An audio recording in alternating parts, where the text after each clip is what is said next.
سلامونه درنو او محترمو اوریدونکو او لیدونکو، خدای دې وکړي چې روغ او جوړ اوسئ. نن د وخت د مدیریت نه هم درس دی او پر دې خبرې کوو چې څنګه ځینې کارونه نورو ته وسپارو او څنګه په مؤدبانه ډول نه ووایو. که تاسو هم تل بوخت یاست، هر کار ته هو وایئ او ځان ته وخت نه لرئ، نو دا درس ستاسې لپاره دی. د کارونو سپارلو ارزښت ولې باید هر څه په خپله ونه کړو؟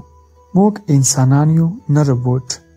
که ته هڅه کوې چې هر څه په خپله ترسره کړې، نو ډېر ژر به ستړی، مایوسه او ناکامه شي. د دندو سپارنه دا معنا لري: د خپل مسؤلیت یوه برخه بل چاته ورکول، د وخت او انرژي سپمول، په مهمو کارونو تمرکز کول. مثال، که ته یو ښوونکی او تل ځان په خپله سندونه جوړوي، زده کوونکي ثبتوي، برېښنالیکونه لیکي، نو ډېر وخت دې ضایع کېږي. خو که ثبت نام بل کارکوونکي ته وسپارې، ته کولی شي خپل درسونه لا ښه کړې او خپل تمرکز په درسونو زیات کړې، چې په پایله کې به یې د درسونو کیفیت هم ډېر ښه وي. څنګه مؤثره دنده وسپارو؟ څنګه په ښه شکل سره وکولی شو یو چاته یو کار وسپارو؟ اول، سم شخص وټاکه. هغه څوک غوره کړئ چې وړتیا، تجربه او وخت ولري. مشوره ورکړه، مرسته ورسره وکړه. بل، واضح لارښوونې ورکړه.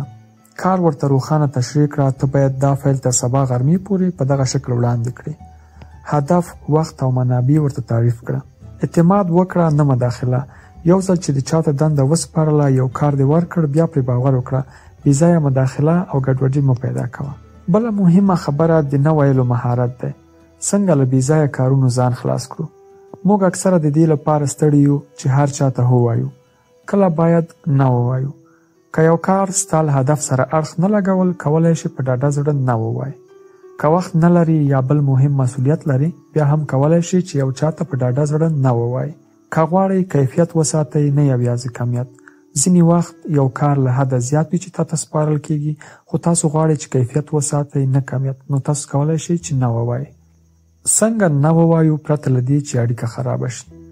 ځینې مؤدبانه جملې دي: زه دې وړاندیز ته ارزښت ورکوم، خو اوس مهال ژمنه نشم کولی.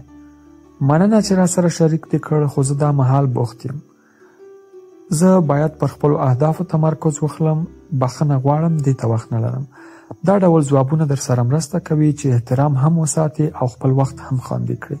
عملي تمرین ستاسو دپاره. اوس راځئ یو تمرین وکړو. یوه دنده وټاکه چې تا ستړی کړي او بل چاته یې وسپاره.